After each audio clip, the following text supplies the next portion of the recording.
अब तक हमने देखा, फरवरी में 34वीं नेटिव इन्फेंट्री की एक टुकड़ी को बैरकपुर से बेरहामपुर भेजा गया, जिससे बेरहामपुर में 19वीं नेटिव इन्फेंट्री के सिपाहियों के बीच बढ़ती चिंता बढ़ गई। जब 34th नेटिव इन्फेंट्री के लोग 19 NI से मिले तो बैरकपुर में जो हुआ वो सब एक दूसरे को बताया, जिससे माहौल और बिगड़ता चला गया। लेफ्टिनेंट कर्नल मिशेल ने 19वीं नेटिव इन्फेंट्री का नेतृत्व किया। वह एक तेजतर्रार और आत्मविश्वासी अधिकारी थे, जिन्होंने कई अन्य लोगों की तरह यह मानने से इनकार कर दिया कि उनके लोग विश्वासघाती थे।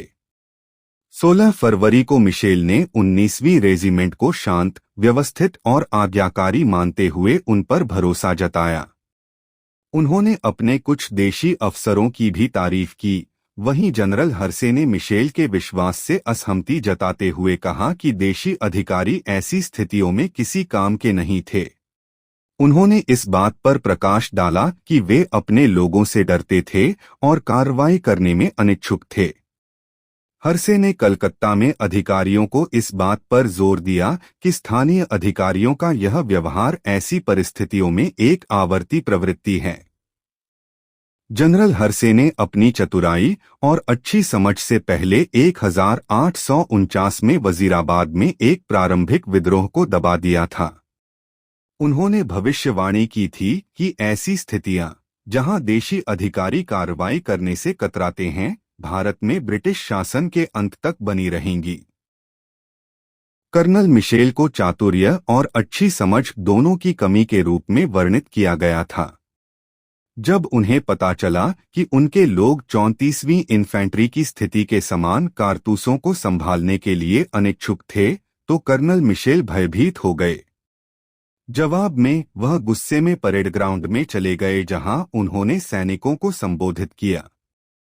उन्होंने लोगों को जोरदार भाषण दिया और कारतूसों को संभालने में उनकी अनिच्छा के बारे में अपना गुस्सा व्यक्त किया। सैनिकों ने जनरल हियर्सी को एक बात की याचिका में उल्लेख किया कि वे आश्वस्त थे कि कर्नल मिशेल के गुस्से के कारण कारतूसों में चर्बी लगी हुई थी। भाषण। उनका मानना था कि अगर कारतूसों पर चर्बी नहीं लगी होती तो वह इतनी दृढ़ता से बात नहीं करते। सैनिकों ने बताया कि कर्नल मिशेल ने उन्हें धमकी देते हुए कहा कि अगर उन्होंने कारतूस लेने से इनकार कर दिया तो परिणाम भुगतने होंगे। सैनिकों की अवज्ञा से निराश होकर कर्नल मिशेल ने उन्हें बर्मा ले जाने की धमकी दी, जहां उन्होंने कहा कि उन्हें कठिनाई का सामना करना पड़ेगा और संभवतः मर जाएंगे। धमकी के बावजूद सैनिक बुरी तरह से अवज्ञाकारी बने रहे। मिशेल अपने क्वार्टर में लौट आया और जल्द ही उसने चिल्लाने की आवाज सुनी। मिशेल ने आंदोलन के जवाब में घुड़सवार सेना और तोपखाने को लाइनों में बुलाया। लाइनों पर लौटते हुए मिशेल ने एक बार फिर पुरुषों से जोरदार तरीके से बात की। घुड़सवार सेना और तोपखाने की उपस्थिति ने सैनिकों को और अधिक उत्तेजित कर दिया। सैनिकों को उत्तेजित देखकर स्थानीय अधिकारियों ने मिशेल से रुकने का अनुरोध किया। दूसरी बार असफल होने पर उन्होंने परेड ग्राउंड छोड़ दिया। बरहामपुर में 19वीं रेजिमेंट कुछ हद तक शर्मसार होकर अपने कर्तव्यों पर लौट आई। अपनी अवज्ञा के लिए संशोधन करने के लिए उत्सुक थी, लेकिन फिर भी कारतूसों का उपयोग करने से इनकार कर रही थी। बैरकपुर में 34वीं रेजिमेंट को जनरल हर्से के एक और भाषण के लिए परेड किया गया था। उसने उन्हें समान कागज के साथ एक पत्र दिखाकर उनके धर्म और जाति के बारे में आश्वासन दिया। हालांकि उनके भाषण पर निराशाजनक सन्नाटा छा गया और स्थिति तनावपूर्ण बनी रही। जनरल हर्से के आश्वासन के बावजूद उनके पास यह विश्वास करने का कोई कारण नहीं था कि विद्रोह की चेतावनी दी गई और विद्रोह की माइन कभी भी विस्फोट कर सकती है। विस्फोटक घटना रविवार 29 मार्च को हुई। जनरल हर्से अपने क्वार्टर में थे जब एक लेफ्टिनेंट, जो स्पष्ट रूप से प्रभावित दिख रहा था, अंदर आया और उसे देशी लाइनों में दंगे के बारे में सूचित किया। हरसे अपने 2 बेटों के साथ थे जो देशी पैदल सेना रेजिमेंट में अधिकारी थे। जल्दी से 34वीं रेजिमेंट के परेड ग्राउंड की ओर बढ़े। परेड ग्राउंड में मंगल पांडे नाम का एक सिपाही, जो नशे में धुत लग रहा था, अराजकता पैदा कर रहा था। वह एक भरी हुई बंदूक से लैस था, अपनी रेजिमेंटल जैकेट पहने हुए था, नंगे पैर था और धोती पहने हुए था। उन्होंने यूरोपीय लोगों और कारतूसों से संबंधित धार्मिक चिंताओं के बारे में चिल्लाते हुए सभा में बिगुल बजाने की मांग की।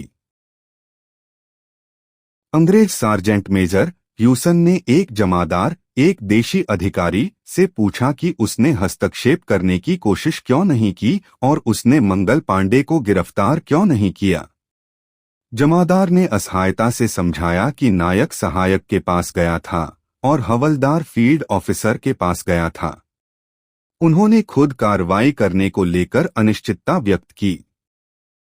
मंगल पांडे सभा को बिगुल बजाते हुए बुलाया और चिल्लाते हुए बोला, बाहर आओ भैंचूट्स, यूरोपीय यहाँ हैं। तुम लोग तैयार क्यों नहीं हो रहे हो? यह हमारे धर्म के लिए है। इन कारतूसों को काटने से हम धर्म निकाला हो जाएंगे। तैयार हो जाओ। तुम सब बाहर आओ। तुम सबन मुझे ऐसा करने के लिए उकसाया और अब भैंचूट्स तुम मेरे पीछा नहीं खड़े हो रहे।